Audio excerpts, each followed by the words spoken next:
Kay Mariang Birhen ng Ina ng Diyos, ipagkaloob mong makamtan namin ang galak ng buhay na di matatapos.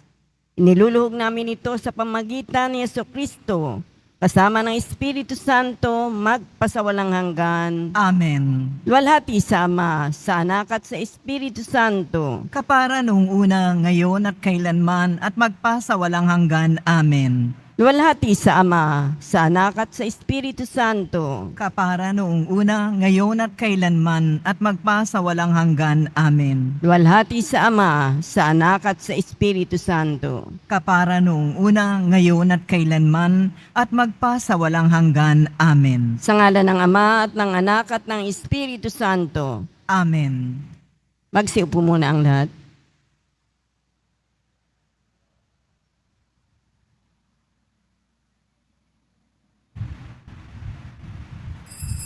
Magsitayo na po ang lahat.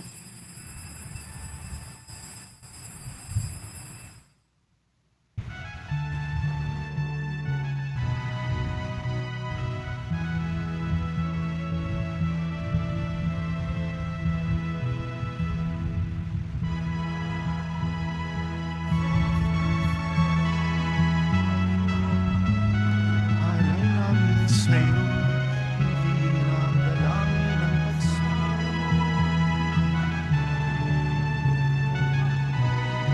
Jesus Nazareno.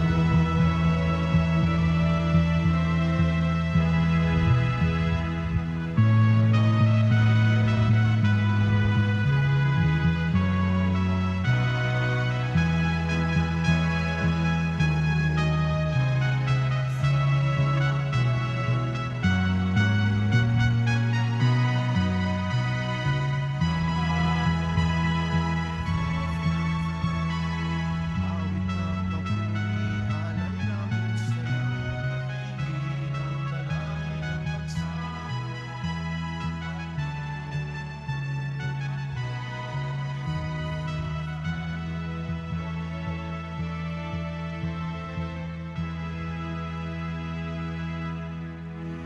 Simulan po natin ang pagdiriwang sa ngalan ng Ama at ng Anak at ng Espiritu Santo. Amen. Ang pagpapala ng ating Panginoong Jesucristo, ang pag-ibig ng Diyos Ama at ang pakikipagkaisa ng Espiritu Santo naway sumainyong lahat. At sumaiyo rin. Mga kapatid, tayo pong lahat ay nagkakatipon bilang isang mag-anak ng Diyos sa pagdiriwang ng banal na Eukaristiya.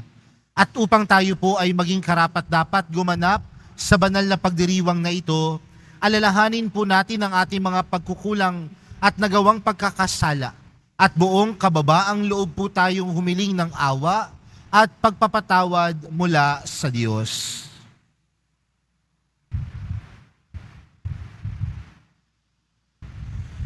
Inaamin ko sa makapangyarihang Diyos at sa inyo mga kapatid na lubha akong nagkasala sa isip, sa salita at sa gawa at sa aking pagkukulang. Kaya isinasamo ko sa mahal na Birheng Maria, sa lahat ng mga anghel at mga banal, at sa inyo mga kapatid na ako'y ipanalangin sa Panginoong ating Diyos.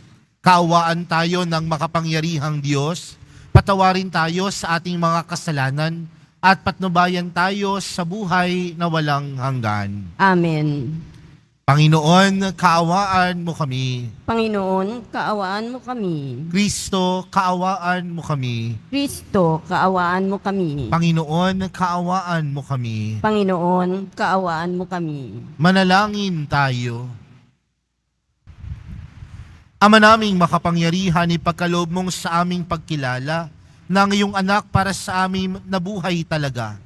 Kami naway maging kasalo niya, pakundangan sa pag-ibig ng Espiritong kanyang padala, sapagkat siya ang tagapamagitan, magpa sa walang hanggan. Amen. Magsiupo muna ang lahat. Pagbasa mula sa mga gawa ng mga apostol. Noong mga araw na iyon, masidhi ang pagnanais ni Saulo na usigin at patayin ang mga alagad ng Panginoon. Kaya't lumapit siya sa pinakapunong saserdote at humingi ng mga sulat para sa mga sinagoga sa Damasco upang madakip niya ang sinumang matagpuan niya roong kaanib sa bagong pananampalataya. Naging lalaki, maging babae, at madala sa Jerusalem. Naglakbay si Saulo patungong Damasco. Nang siya'y malapit na sa lungsod, biglang kumislap sa paligid niya ang isang nakasisilaw na liwanag mula sa langit. Ano pat napasubasob siya at narinig niya ang isang tinig na nagsalita sa kanya, "Saulo, Saulo, bakit mo ako inuusig?" "Sino po kayo, Panginoon?" tanong niya. "Ako'y si Jesus, ang iyong inuusig." Tugon sa kanya, "Tuminding ka't pumasok sa lungsod. Sasabihin sa iyo roon kung ano ang dapat mong gawin." Natilihan ng mga kasama ni Saulo. Narinig nila ang tinig, ngunit wala silang makitang sinuman.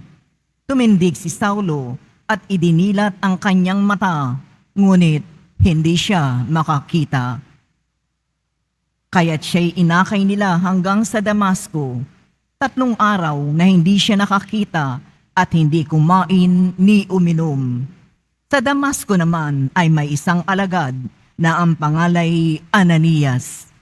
Tinawag siya ng Panginoon sa isang pangitain. "Ananias." "Ano po yun, Panginoon?" tugon niya. "Pumunta ka sa kalye matuwid sa bahay ni Judas at ipagtanong mo ang isang lalaking taga-Tarso na ang pangalay Saulo." Sabi ng Panginoon, siya'y nananalangin ngayon. Sa isang pangitain, nakita kanyang pumasok sa kinaroroonan niya at pinatungan mo siya ng kamay upang makakita. Sumagot si Ananias, "Panginoon, marami na po ang nagbalita sa akin tungkol sa taong ito, tungkol sa mga kasamaang ginawa niya sa iyong mga banal sa Jerusalem. At naparito siya sa Damasco, taglay ang kapangyarihang galing sa mga punong saserdote upang dakpin ang lahat ng tumatawag sa iyong pangalan. Ngunit sinabi sa kanya ng Panginoon, pumaroon ka, sapagkat hinirang ko siya upang ipakilala ang aking pangalan sa mga hentil, sa mga hari, at sa mga anak ng Israel. At ipaalam ko sa kanya ang lahat ng dapat niyang tiisin alang-alang sa akin." Pumunta nga si Ananias.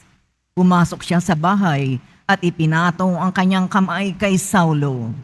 "Kapatid na Saulo," wika niya, "pinapunta ako rito ng Panginoong Hesus na napakita sa iyo sa daan nang ikaw ay papunta rito. Sinugo niya ako upang muli kang makakita at mapuspos ng Espiritu Santo."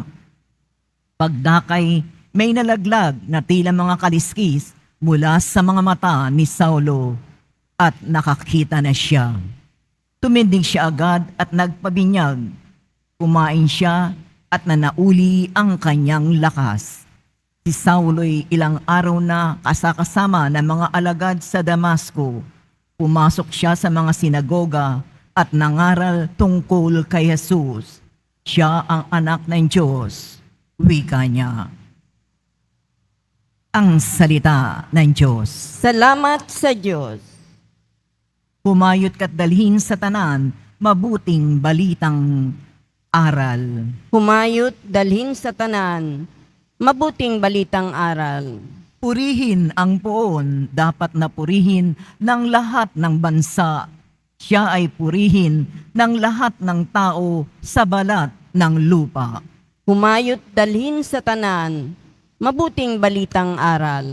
Pagkat ang pag-ibig na ukol sa ati, dakila at wagas, at ang katapatan niya'y walang wakas. Humayot dalhin sa tanan, mabuting balitang aral. Magsitayo na po ang lahat.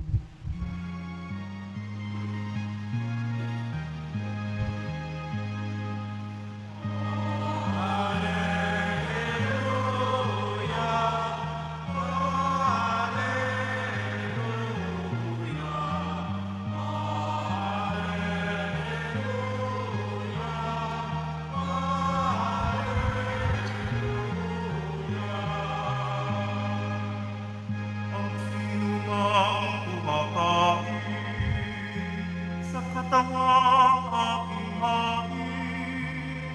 ay nananahan sa akin.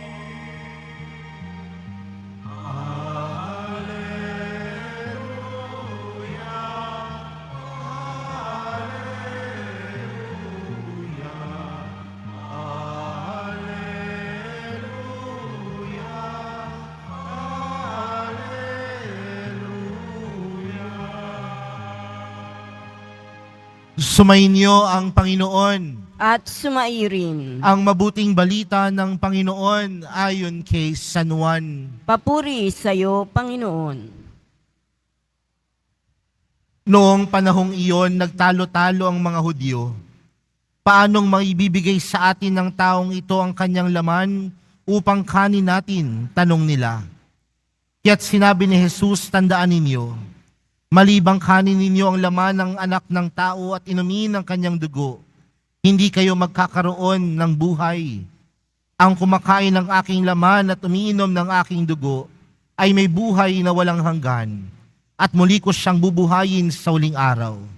Sapagkat ang aking laman ay tunay na pagkain, at ang aking dugo tunay na inumin. Ang kumakain ng aking laman at umiinom ng aking dugo ay nananahan sa akin at ako sa kanya. Buhay ang amang nagsugos sa akin at ako'y nabubuhay dahil sa kanya. Gayon din naman, ang sino mang kumain sa akin ay mabubuhay dahil sa akin. Ito ang pagkaing bumaba mula sa langit. Ang kumakain nito'y mabubuhay magpakailanman. Hindi ito katulad ng kinain ng inyong mga magulang sa ilang. Namatay sila, bagamat kumain niyon. Sinabi ito ni Jesus nang siya'y nagtuturo sa sinagoga sa Capernaum. Mga kapatid, ang mabuting balita ng Panginoon. Pinupuri ka namin, Panginoong Heso Kristo. Magsiupo muna ang lahat. Magandang gabi po sa inyong lahat. Pakibati nga po ang katabi ng magandang gabi.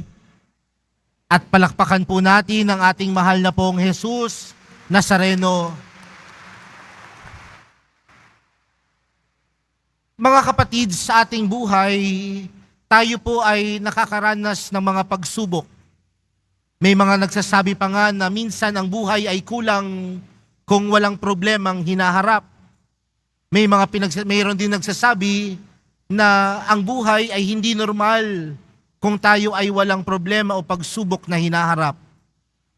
Ngunit may mga pagkakataon, mga kapatid, na kapag tayo ay humaharap sa mga pagsubok ng buhay at sa problema ng buhay, ito rin ang mga pagkakataon na naaalala natin ng Diyos. Ito rin ang mga pagkakataon na tunay tayo ay lumalapit sa Diyos. Kapag may problema tayong malaki, kung puno ng pagsubok ang buhay, yan din ang mga pagkakataon na tayo ay kumakapit sa Diyos. Tama po ba? Diba kapag may problema ka, saan ka unang lumalapit? Saan ka unang tumatawag? Saan ka unang pumupunta? Diba madalas sa Panginoon? Madalas sa Diyos.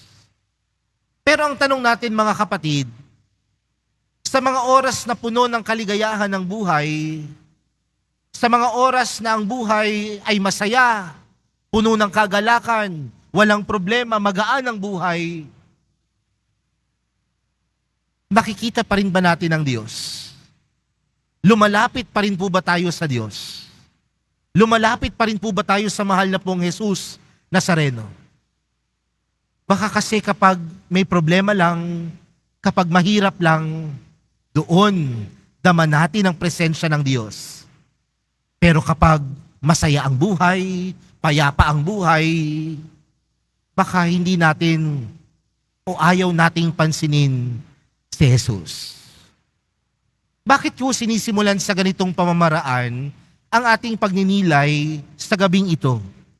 Dahil mapapansin po natin, mga kapatid, sa atin pong unang pagbasa, napakinggan po natin ang kwento ni Saulo. At sino po ba si Saulo? Tandaan natin, si Saulo ay taga-usig ng mga Kristiyano. Pinapahirapan niya ang mga naniniwala kay Jesus. Kaya nung si Saulo ay pamunta ng Damasco, siya ay nabulag. Nakakita siya ng napakalakas na liwanag. At sa liwanag na ito, nagpakilala ang Diyos sa kanya. Nagpakilala si Jesus sa kanya. At doon na lamang sa kabila ng kanyang kabulagan, sa kabila ng kanyang pagkasilaw, namulat ang kanyang mata at nakita niya ang kakayanan ni Jesus sa kanyang buhay. Mga kapatid, yan din po minsan ang hamon para sa atin. Hindi sa lahat ng oras tayo ay masisilaw upang makita si Jesus. Kundi masilaw man tayo, pumikit man tayo, magliwanag man yung ating mga mata, dapat madama natin palagi na buhay si Jesus. Ang hamon ko sa inyo mga kapatid, huwag lang sana natin makita si Jesus sa mga oras ng pagsubok, kundi makita din natin si Jesus sa mga oras na tayo ay masaya, sa mga oras na wala tayong problema, nandoon pa din yung ating pagtitiwala sa Kanya. Dahil alam natin mga kapatid, na sa kahit anumang hamon ng buhay, masaya man yan o malungkot, kasama mo ang mahal na pong Jesus Nazareno. Kasama mo ang Diyos. Imulat mo lang ang iyong mga mata.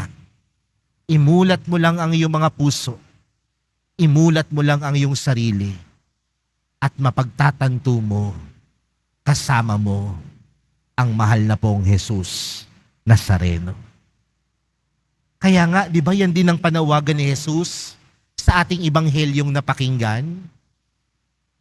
Nitong mga nakaraang araw mula po nung Lunes, mapapakinggan po natin si Jesus na inihahalin tulad niya ang kanyang sariling buhay, ang kanyang pagkatao, ang kanyang pagkadiyos bilang tinapay ng buhay. At bilang isang tinapay na buhay na ating tinatanggap at kinakain, siya ang nagbibigay sa atin ng lakas.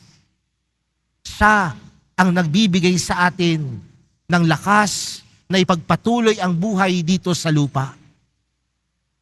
Kaya mga kapatid, kapag tayo ay tumatanggap ng Eukaristiya, kapag tayo ay tumatanggap ng komunyon, ang tinatanggap natin ay hindi lamang simpleng tinapay, kundi ang tinatanggap natin si Jesus.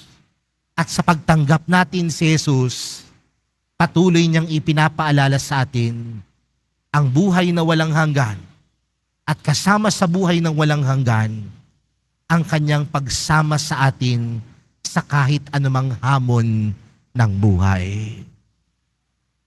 Kaya sana po kapag tumatanggap tayo ng komunyon, wag lang tayong tumanggap ng komunyon kasi obligasyon nating tumanggap, kundi tumatanggap tayo ng komunyon upang ipaalala din sa ating sarili, kasama ko si Jesus. Masaya man ang buhay ko, may pinagdadaanan man ako, nahihirapan man ako, kasama ko ang mahal na pong Jesus Nazareno na nagbibigay sa akin ng tunay na lakas. At anong lakas ang ipinagkakaloob ni Jesus?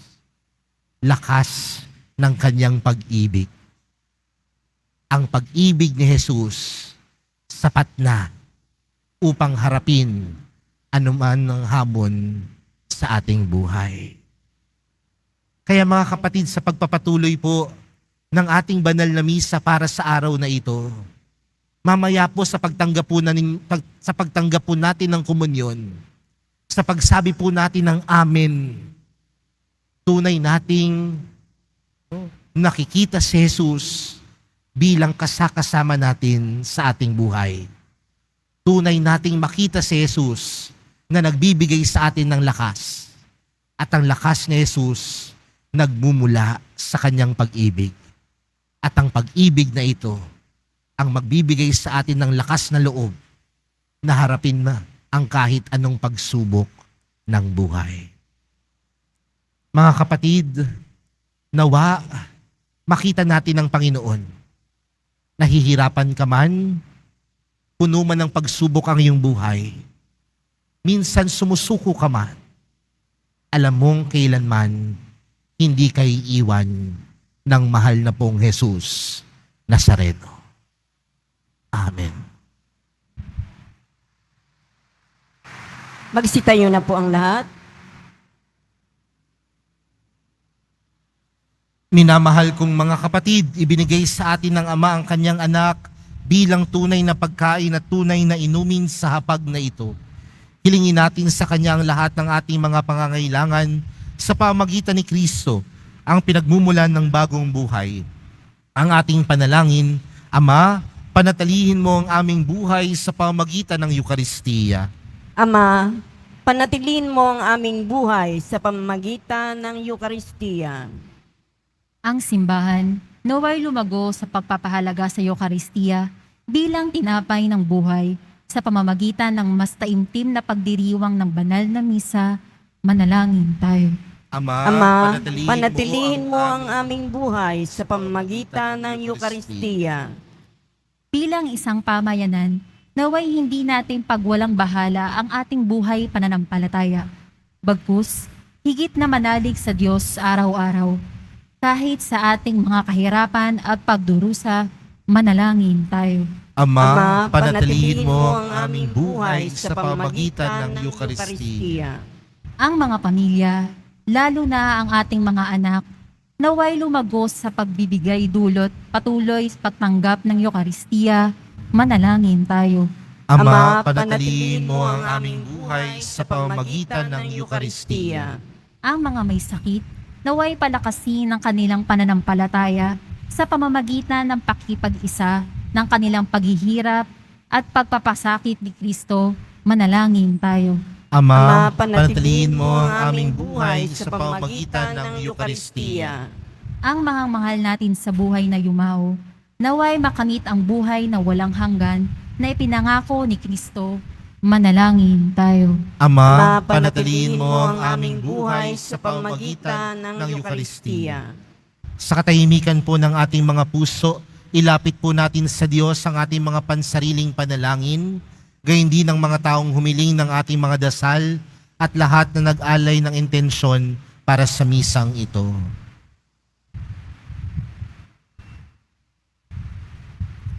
Ama naming nasa langit, ibinigay mo sa amin ang katawan at dugo ng iyong anak bilang pagkain at inumin sa aming paglalakbay. Marapatin mo na sa aming pakikipag-isa sa Kanya, kami ring lahat ay magkaisa bilang mga bahagi ng Kanyang katawan. Hinihiling namin ito sa pamamagitan ni Kristo na aming Panginoon. Amen. Magsiupo na muna ang lahat.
Magsitayo na po ang lahat.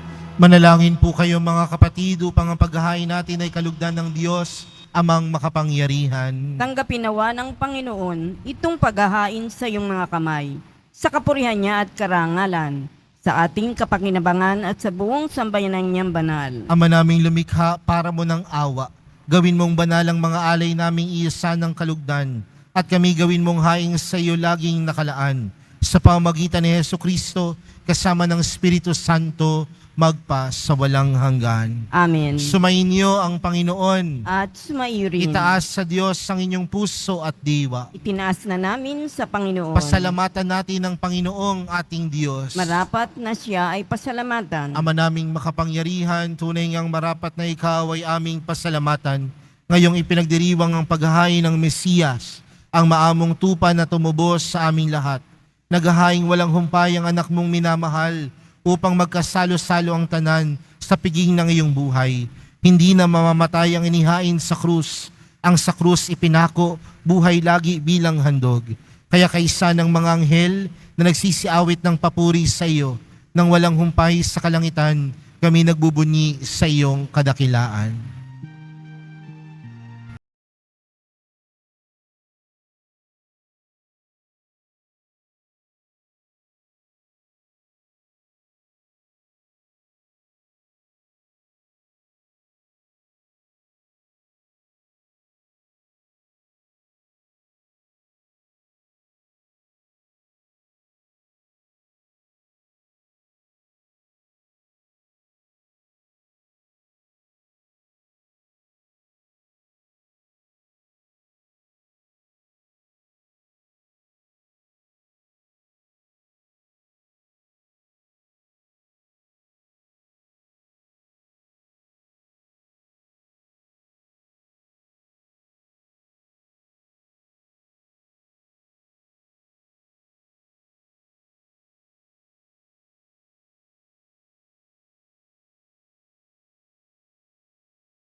Mahal ng tanang kabanalan, kaya't sa pamagitan ng iyong Espiritu, gawin mong banal ang kaloob na ito upang para sa amin maging katawan at dugo ng aming Panginoong Hesukristo.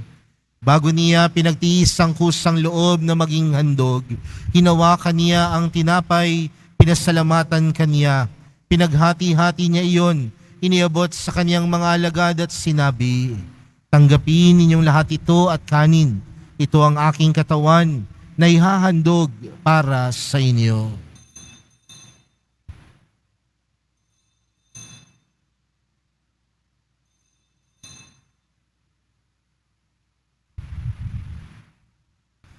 Gayon din naman noong matapos ang hapunan, hinawakan niya ang kalis. Muli kaniyang pinasalamatan. Iniabot niya ang kalis sa kaniyang mga alagad at sinabi, "Tanggapin ninyong lahat ito at inumin. Ito ang kalis ng aking dugo, ng bago at walang hanggang tipan. Ang aking dugo na ibubuhos para sa inyo at para sa lahat, sa kapagpapatawad ng mga kasalanan. Gawin niyo ito sa pag-alala sa akin."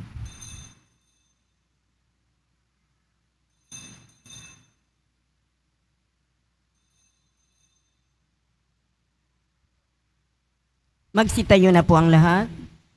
Ipagbunyi natin ang misteryo ng pananampalataya. Si Kristo'y namatay, si Kristo'y nabuhay, si Kristo'y babalik sa wakas ng panahon. Ama, ginagawa namin ngayon ang pag-alala sa pagkamatay at muling pagkabuhay ng iyong anak. Kaya't inaalay namin sa iyo ang tinapay na nagbibigay buhay at ang kalis na nagkakaloob ng kaligtasan. Kami nagpapasalamat dahil kami iyong minarapat na tumayo sa harap mo para maglingkod sa iyo. Isinasamo namin kaming magsasalo-salo sa katawan at dugo ni Kristo ay mabuklod sa pagkakaisa sa pamamagitan ng Espiritu Santo.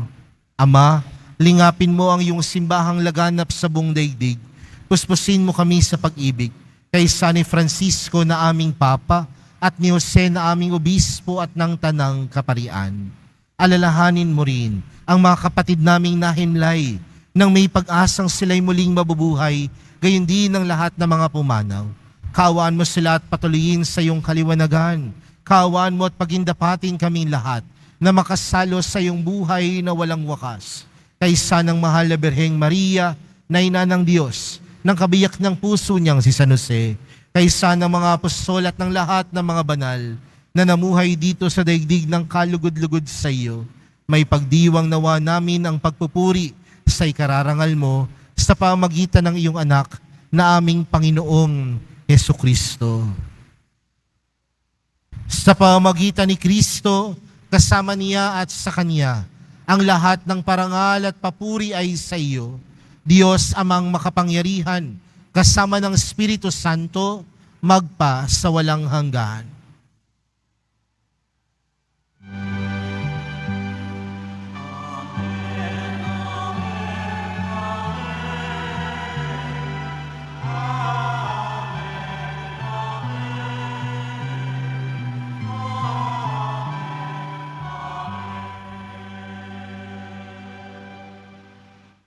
Kasama po natin ang Diyos sa kahit anumang hamon ng buhay.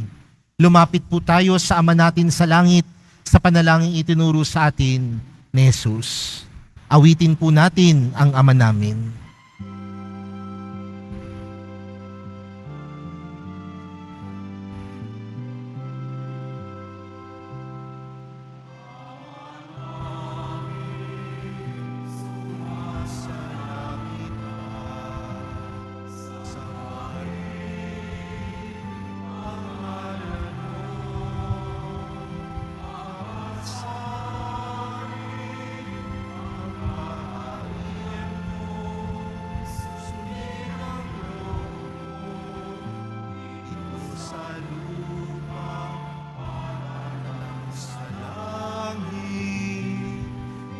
Bigyan mo kami ngayon ng aming kakanin sa araw-araw at patawarin mo kami sa aming mga sala para ng pagpapatawad namin sa nagkakasala sa amin at huwag mo kaming ipahintulot sa tukso at iadya mo kami sa lahat ng masama. Hinihiling namin kami adyas sa lahat ng masama, pagkalooban ng kapayapaan araw-araw, iligtas sa kasalanan at ilayo sa lahat ng kapahamakan, samantalang aming pinananabikan ang dakilang araw ng pagpapahayag ng tagapagligtas naming si Jesucristo. Sapagkat iyo ang kaharian at ang kapangyarihan at ang kapurihan magpakailanman. Amen. Panginoong Jesucristo, sinabi mo sa iyong mga apostol, kapayapaan ang iniwan ko sa inyo, ang aking kapayapaan ang ibinibigay ko sa inyo. Tunghayan mo ang aming pananampalataya at huwag ang aming pagkakasala. Pagkalooban mo kami ng kapayapaan at pagkakaisa ayon sa iyong kalooban, kasama ng Espiritu Santo, magpa sa walang hanggan. Amen. Ang kapayapaan ng Panginoon ay laging sumainyo. At sumaiyo rin. Magbigayan po kayo ng kapayapaan sa isa't isa. Kordero ng Diyos na nag-aalis ng mga kasalanan ng sanlibutan, maawa ka sa amin. Kordero ng Diyos na nag-aalis ng mga kasalanan ng sanlibutan, maawa ka sa amin. Kordero ng Diyos na nag-aalis ng mga kasalanan ng sanlibutan, ipagkaloob mo sa amin ang kapayapaan. Magsiluhod po ang lahat.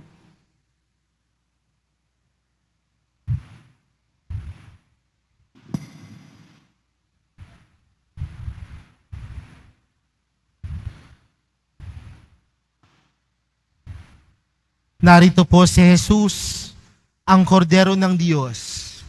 Siya ang nag-aalis ng kasalanan ng sanlibutan. Mapalad ang mga inaanyayahan sa kanyang piging. Panginoon, Hindi ako karapat-dapat na magpatuloy sa iyo, ngunit sa isang salita mo lamang ay gagaling na ako.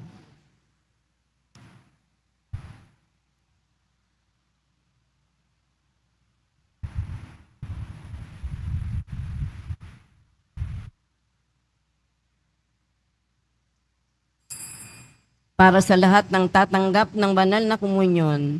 Sasagot po tayo ng amin pagkasabi ng paryo ng lay minister ng katawan ni Kristo. At isupo agad sa bibig bago umalis sa harapan ng paryo o lay minister. Sumunod po tayo.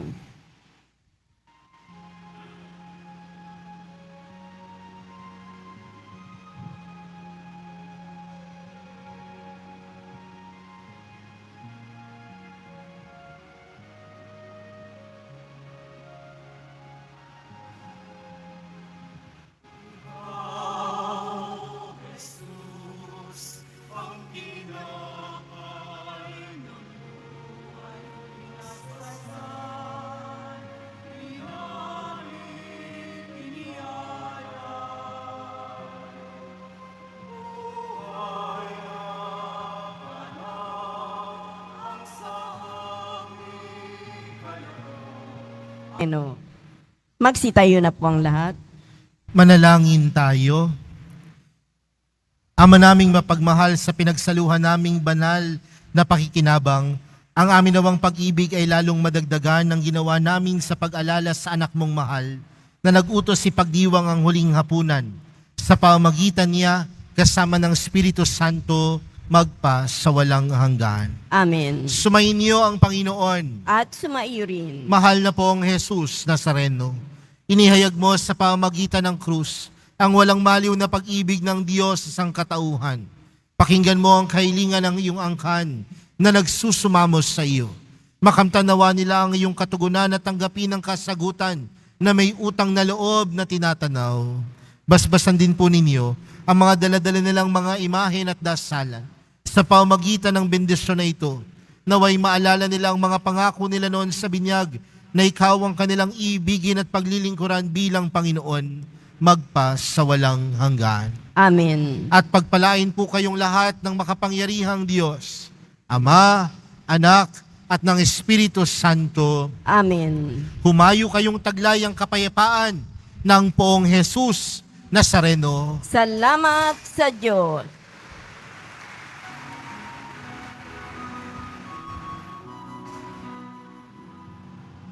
Nuestro Padre Jesús Nazareno, sinasamba ka namin, iniminto ka namin, aral mo'y aming buhay at kaligtasan. Nuestro Padre Jesús Nazareno, iligtas mo